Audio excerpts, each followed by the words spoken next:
Now, Roma Wines. R-O-M-A. Made in California for enjoyment throughout the world. Roma Wines present Suspense. Tonight, Roma Wines bring you Dame May Whitty as star of My Dear Niece, a suspense play produced, edited, and directed for Roma Wines by William Spear. Suspense, radio's outstanding theater of thrills, is presented for your enjoyment by Roma Wines. That's R-O-M-A, Roma Wines. Those excellent California wines that can add so much pleasantness to the way you live, to your happiness in entertaining guests, to your enjoyment of everyday meals. Yes, right now a glassful would be very pleasant, as Roma Wines bring you Dame May Whitty in a remarkable tale of suspense.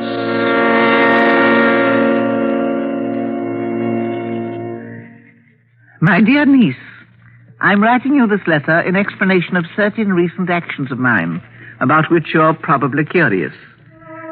As you know, since that day 4 years ago when your dear uncle died, may he rest in peace, I've been living a busy, if lonely, life. Fortunately, in a city as small as Hilton, one has many friends, but they in no way could make up for the loneliness I felt. As you recall, you were continually urging me to try to get some sort of a position. And so, finally, I took your advice and placed an advertisement in our local paper. It was 6 weeks ago this next Friday that I inserted the ad. I'm sure you must have chuckled when you read it. Widowed woman, genteel, some secretarial experience, drives own car, desires position of interest with reliable business house. Address Miss Emily Rogers, Box 2B, or phone Hilton 22412. I was somewhat surprised to receive a reply the next morning. I'd finished my breakfast. Yes, you're right. I still drink a cup of hot water upon arising each morning. I'd finished at all events when the phone rang. Hello? Mrs. Emily Rogers, please. This is she speaking. I'm calling about the ad you ran in the evening paper yesterday. Oh, yes. I think I can offer you a position you'd be interested in, Mrs. Rogers. My name is Bruce. How do you do, Mr. Bruce? We have a very small publishing house, Mrs. Rogers, and need someone to take care of any of the contacts we might wish to make in your part of the country. Oh, aren't you from Hilton, then? No, our offices are in Los Angeles. We'd pay you $50 a week, providing you could use your home as an office, although there wouldn't be much office work required. As I say, the position primarily would be one of establishing contacts. Why, it sounds fine, Mr... Bruce. It sounds fine, Mr. Bruce. Good. Well, then, consider yourself under salary beginning immediately, Mrs. Rogers. I'll phone you again as soon as there's something more definite for you to do.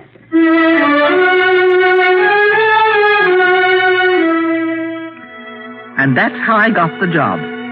I assumed naturally that I would immediately receive instructions from Mr. Bruce as to how I should go about establishing contacts. The first word I had after the telephone conversation was when the postman arrived the next Saturday with an envelope for me containing a check for $50. There was no return address on the envelope, and the check was a personal one bearing no company name. It was signed R.L. Bruce.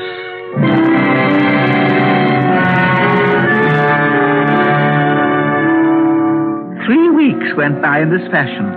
Each Saturday I would receive the $50 check in the mail, but always the envelope was without a return address, and the check was a personal check. All the envelopes were postmarked Los Angeles, but other than that, I haven't the smallest clue as to the identity of the company by which I was employed. I've always believed that money is very precious, and as your uncle, may his soul rest in peace, used to say, no self-respecting person would accept it without doing a lick of work for it.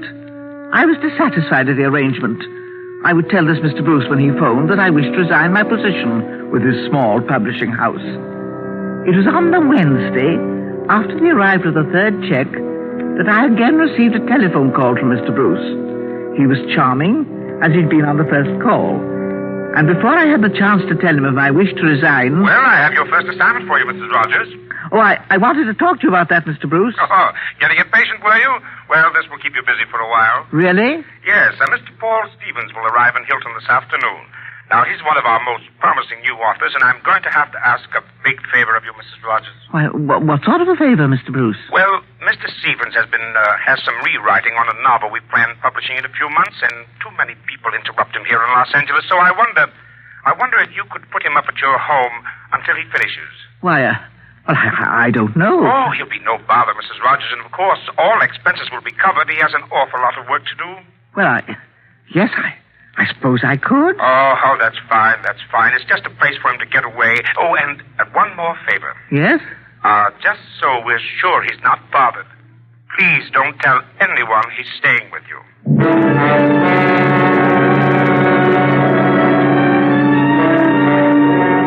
And that's all I knew of the job, my dear niece. Well, at last I'd be doing something for my pay, which to me was very important. I waited around the house all day, afraid to leave, even to do my shopping, for fear I'd miss the telephone call from Mr. Stevens. It was quite late in the afternoon, almost 5 o'clock, when the telephone rang. Hello? Mrs. Rogers? This is Mrs. Rogers. This is Paul Stevens, Mrs. Rogers. Oh, yes, Mr. Stevens. I've been expecting your call. Where are you? I'll come and pick you up. Oh, that's very kind of you. I'm at the corner... just a minute. The corner of Brookside and Sierra Madre. The corner of Brookside and Sierra Madre. Fine. I'll be driving a black Buick convertible, and the right fender's dented. A parking station attendant did it. Black Buick convertible. I'll be waiting. Bye. Goodbye, Mr. Stevens. Oh, Mr. Stevens. Oh. I remembered I hadn't asked Mr. Stevens what he looked like, so that I would be able to recognize him. Oh, but then I thought that Brookside and Sierra Madre is not a busy intersection, and that the chances of there being more than one stranger at the corner were slight. I left the house immediately and drove through town to where Brookside crosses Sierra Madre. The first nervousness I felt was when arriving at the corner, I found myself faced with this problem of identification. There were many cars and a rather large and excited crowd gathered at the corner. Now, stand back, everybody, please. Oh, hello there, Mrs. Rogers. Officer, what's happened? A hit-and-run accident a few minutes ago. Oh, how dreadful. Who was hit? A man about 35. No one I know. Was he badly hurt? He's dead. Oh, that's awful. Yeah. Oh, please, now back. Officer, I was supposed to meet someone, a gentleman here, a Mr. Paul Stevens. I don't suppose that this poor gentleman could be... Well, now, the ambulance will be here in a few minutes, Mrs. Rogers. I'll call you when we find out who it is, if you like. Would you? I'd be very grateful. I'll call you later. All right, now, please, kid, stand back, will you? Mrs. Rogers? Yes? I'm sorry to have kept you waiting. I'm Paul Stevens. Mr. Stevens. Oh, I'm so relieved. Well, of course. Please get in. The accident upset me. I was afraid for a minute it was you. No, it wasn't me. Won't you get in? Thank you. Have you had your dinner? Yes, thank you. I'd like to go to your house, if you don't mind. Well, of course, Mr. Stevens. It won't take long.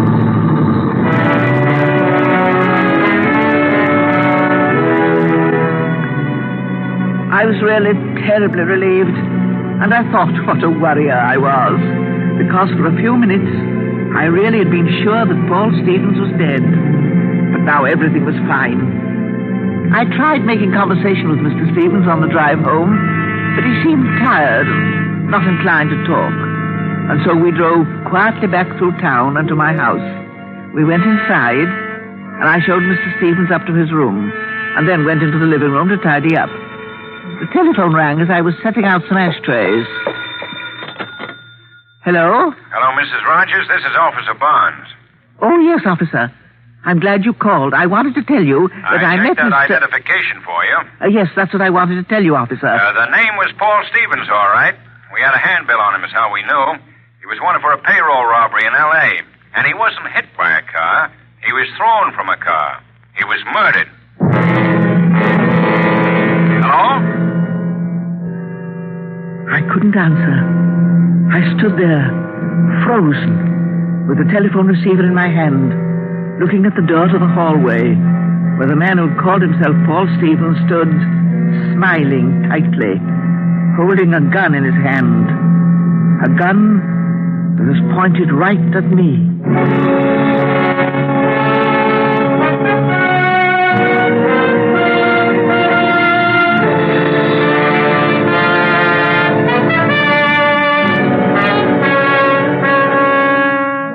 Suspense, Roma Wines are bringing you a star, Dame May Whitty, in My Dear Niece by Elliott Lewis. Roma Wines' presentation tonight in radio's outstanding theater of thrills, Suspense.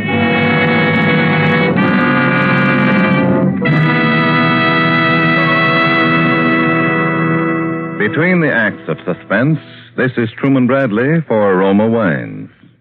Entertaining graciously, smartly, and inexpensively is no problem to the millions of good hostesses who regularly serve Roma Muscatel. Because Roma Muscatel is a pleasureful taste delight with nuts or cake. A luxurious complement to dessert. It adds so much to friendly hours with guests. Yet Roma Muscatel costs only pennies a glass. Enrich your happy hours at home with Roma Muscatel. Enjoy often the distinctive muscat grape fragrance, warming golden radiance, and naturally sweet, mellow goodness. Like all Roma wine, Roma Muscatel is a true wine, crushed from choicest grapes, grown in California's finest vineyards, then, unhurriedly, guided to tempting taste perfection by the age-old skill of Roma's master vintners. Bottled at the famous Roma Winery to bring you unvarying goodness always. Get Roma Muscatel tomorrow, now at the lowest prices in years. Remember, for uniformly fine quality at low cost, insist on Roma, R-O-M-A, Roma wine, made in California for enjoyment throughout the world. And now, Roma Wines bring back to our Hollywood soundstage Dame May Whitty as Aunt Emily in My Dear Niece, a play well calculated to keep you in suspense.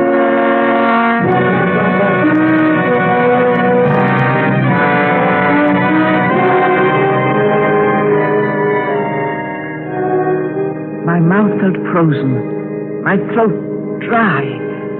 I stared fascinated down the barrel of the gun pointing at me. Mrs. Rogers? You there, Mrs. Rogers? Hello? Hello? Thank him and hang up. Hello, Mrs. Rogers. Are you all right? Yes. Yes. I'm all right, officer. I was... Thank him and hang up. I was... Thank you, officer.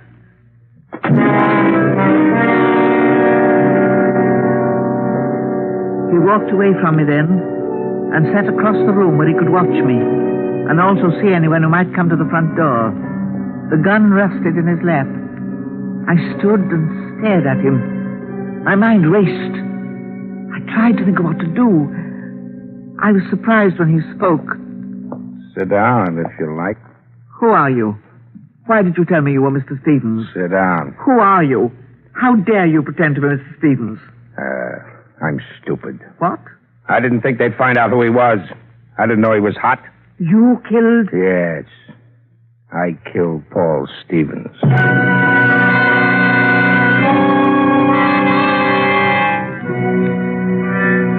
That's all he would say. I tried to find out who he was and why he'd chosen me and why he killed Mr. Stevens and what he was going to do next, but he wouldn't answer me. He wouldn't say anything. He looked over at me occasionally and smiled. It was beginning to get dark, and I got up to turn on the lights. What are you doing? It's dark. I thought I like it dark. My house doesn't look well in the dark. We'll be going out in a few minutes, Mrs. Rogers. Where are we going? Oh, we're going out for dinner, Mrs. Rogers. You're going to be my dinner guest. Why did the cop call you? How did you know he called me? The phone upstairs. I was expecting a call. Why did he call you? I thought you were dead. I thought Mr. Stevens was dead. All right. Get your face on, Mrs. Rogers. I have a very important engagement. We left the house then, got in the car, and drove to a restaurant I'd never been in before. It's on the highway, out past the other side of town, and has quite a bad reputation. The man didn't know where it was, but he knew the name. All the while I was trying to remember who he was. I say remember because there was something familiar about him. But what that something was, my dear niece, I couldn't for the life of me think. An attendant took the car when we arrived at the roadhouse, and we went inside. We just sat down at a table when a small and very thin, dark-complexioned man slid into the seat next to the man who wasn't Mr. Stevens. What are you doing here? I had to come. It didn't work. They found out who he was. Why didn't you stay hidden? She knows I'm not Stevens. The cop told him. You could stay at her house anyway, couldn't you? You have to come out where people can pick you up. Take it easy, Al. Nuts easy. What's the matter with you? Mary figures out a foolproof way for you to get rid of a guy and hide out right under the cops' noses, and then you go and louse up the whole deal. It's not loused up. It will be if you don't get away quick. Maybe. Oh, I don't think you've met Mrs. Rogers. Mrs. Rogers, this is Mr. Al Newholt, who owns this restaurant. Yes. Hiya. Look, you better get back to L.A. What good would it do?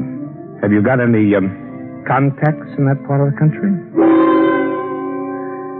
Suddenly, I knew who the man was. Because as he talked to Al, I remembered that voice. We need someone to take care of any contacts we might wish to make in your part of the country. It was Mr. Bruce.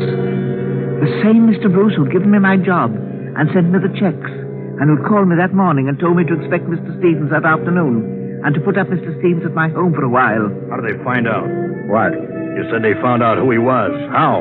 It was hot. They had pictures and prints on him. I dumped them at the corner just before I met her. You're Mr. Bruce.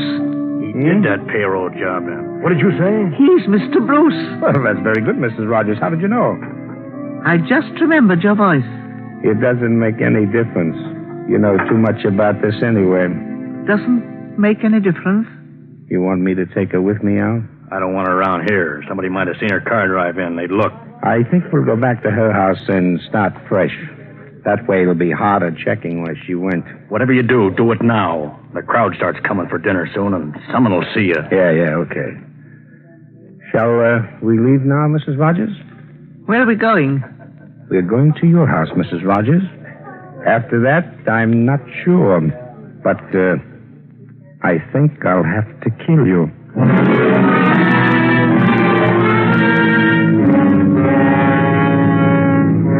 We left then.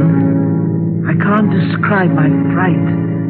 But it all seemed so hopeless that I suppose I was more resigned than frightened. We drove back through town, Mr. Bruce sitting very quietly next to me in the front seat. My car's not new, as you know, and although I often have trouble with it, I never before had the horn stick. But that night it stuck, right on the corner of Brookside and Sierra Madre. Stop blowing your horn. I'm sorry, Mr. Bruce. I'm not blowing my horn. It's gotten stuck. Stop the car. Stop the car. Now, stay where you are and don't try to drive away, see? Yes, I see.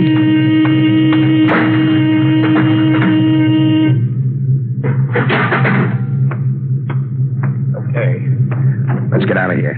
You got the horn fixed, Mrs. Rogers? Who's that? Evening, Mrs. Rogers. Tell him everything's all right.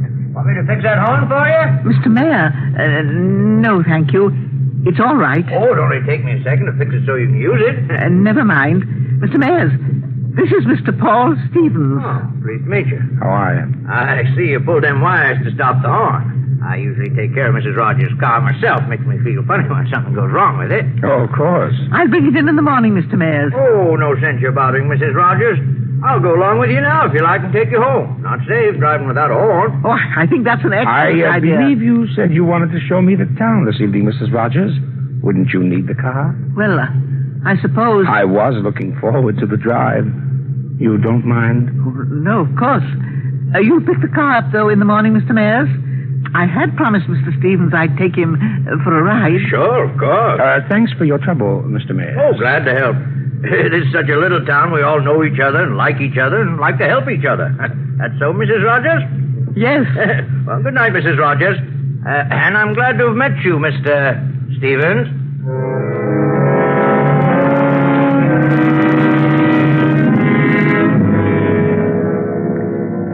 The rest of the drive was uneventful. The street lights were on now, and flashes of light from them darted into the car and lighted up the sullen face of the man who sat tensely by my side. I tried to remember all the conversations I'd had with him, to find the reason for his choosing me out of all the people who must have placed advertisements that day as the person with whom he would hide out. For by now, my dear niece, I was convinced that Mr. Bruce had deliberately set out to murder Mr. Stevens for some reason, and hide out in my house where the police would be most unlikely to look for him. But why my house? Why had he chosen me? When we got to my house, Mr. Bruce directed me to leave my car on the street, and we went up the dark pathway to the front door. Mr. Bruce a few steps behind me, all the way. It's quite dark tonight, isn't it? Yes. Why are we going inside? I have to make a phone call. I see. Open the door.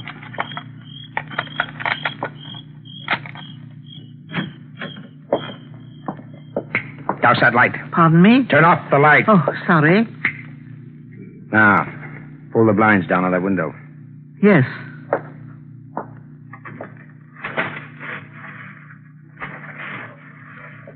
All right. Now the light. Yes. Get the telephone. Ask long distance for Crestview 9177 in Los Angeles.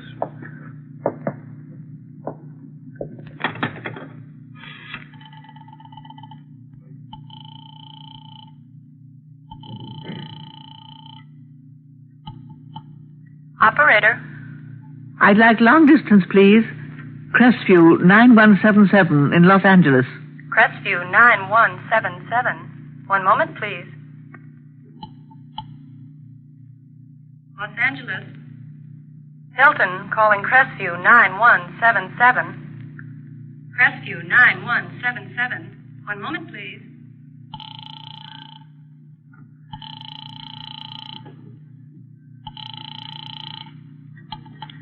Hello? All right, give it to me. Mary, look. Meet me at Al's as soon as you can get here. Something's wrong. No, I'm all right. I'll tell you later. Get here fast. Now, you got any pets you want to feed before we leave? Where are we going? Oh, a little trip. You ready to go? Don't answer that. It might be the operator calling back. She'll wonder. Okay. Answer it. But I'm right here. Hello? Mrs. Rogers, this is Officer Barnes. Say, oh, yes, operator. Oh, yes, operator. Is he still there? Say yes or no, operator. Yes, operator. Well, stall him a while. We're coming after him. Thank you, operator.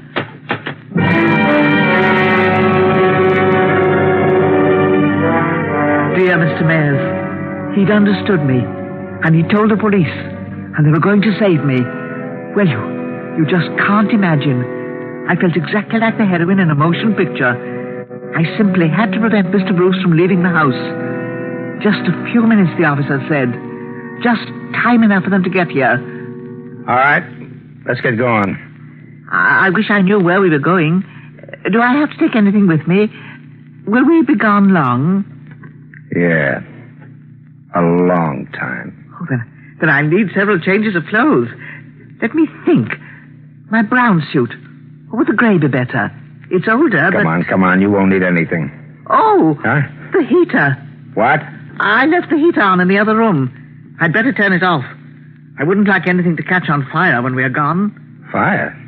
You mean those heaters could set the house on fire? No, not really. I meant that, well, I'd rather not pay a gas bill that's been run up against me because I neglected to turn the heater off.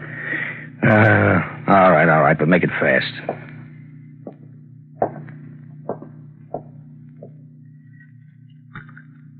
Well?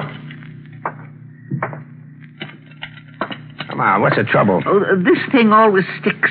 I never can fix it. I remember it did it last fall. I was just starting off to meet my niece, Mary. And... Here, let me do it. There. Thank you. Now I feel better about it. Sure there must be something I've forgotten. Now let me think. Come on. Now you ready? Yes. I'm ready.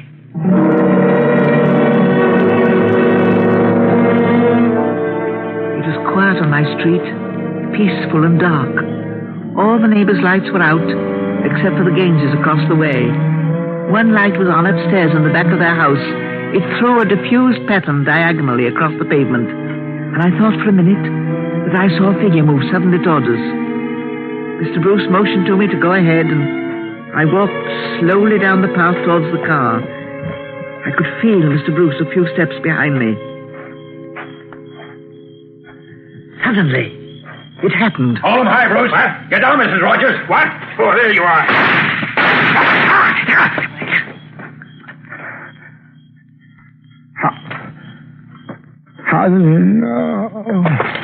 Mrs. Rogers, you all right? Yes, I'm all right. Thank you. I'm all right.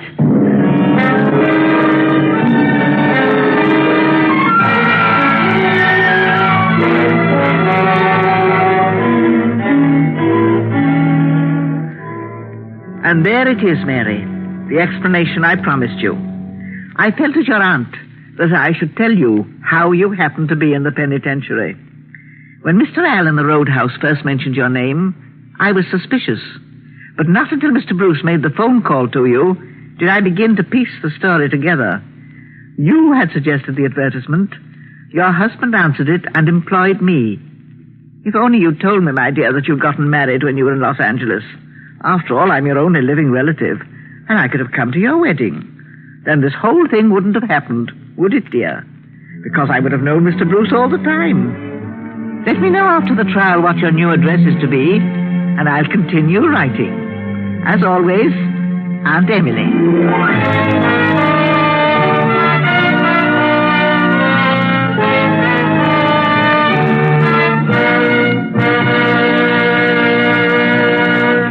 Suspense. Presented by Roma Wines. R-O-M-A. Made in California for enjoyment throughout the world. Before we hear again from Dame May Whitty, the star of My Dear Niece, tonight's suspense play, this is Truman Bradley for Roma Wines. Here's a hospitality tip on how to flatter your guests when entertaining. So easy, so smart, and so economical, too. Famed hostess Elsa Maxwell offers this suggestion from her own great entertaining experience. I find, says Miss Maxwell, that keeping a selection of Roma wine on hand enables me to please all my guests all the time. Yes, there's a Roma California wine to delight everyone, and you flatter your guests when you give them a choice. To add warmth to your welcome, serve red Roma port. Perfect at the end of a meal, too. Many prefer glorious golden amber Roma sherry. Others, the rich, distinctive fragrance and taste of golden Roma muscatel, or the flame-bright radiance of Roma Tokay. And you can afford all these Roma wines easily, for Roma is now at the lowest prices in years. No other wine offers you so much for so little. Get Roma wine tomorrow. Insist on Roma. R-O-M-A. Roma wine. Discover for yourself why more Americans enjoy Roma than any other wine. This is May Whitty. As always, it's been a great pleasure to me to appear on Suspense. And I want to thank Mr. Spear for his usual splendid help, and Mr. Wally Mayer as Mr. Bruce for his excellent support, and all the other members of the cast who've all been so helpful. About next Thursday's Suspense, it seems that a gentleman of questionable reputation, a racetrack swindler who is, I believe the phrase is, hot, answers an advertisement which apparently offers him free transportation from New York to California. How this leads to the committing of one murder and the uncovering of another should give that excellent actor, George Caloris, something to get his teeth into. I'll be listening, as I'm sure you will be, next Thursday. And don't forget the March of Dimes. Thank you.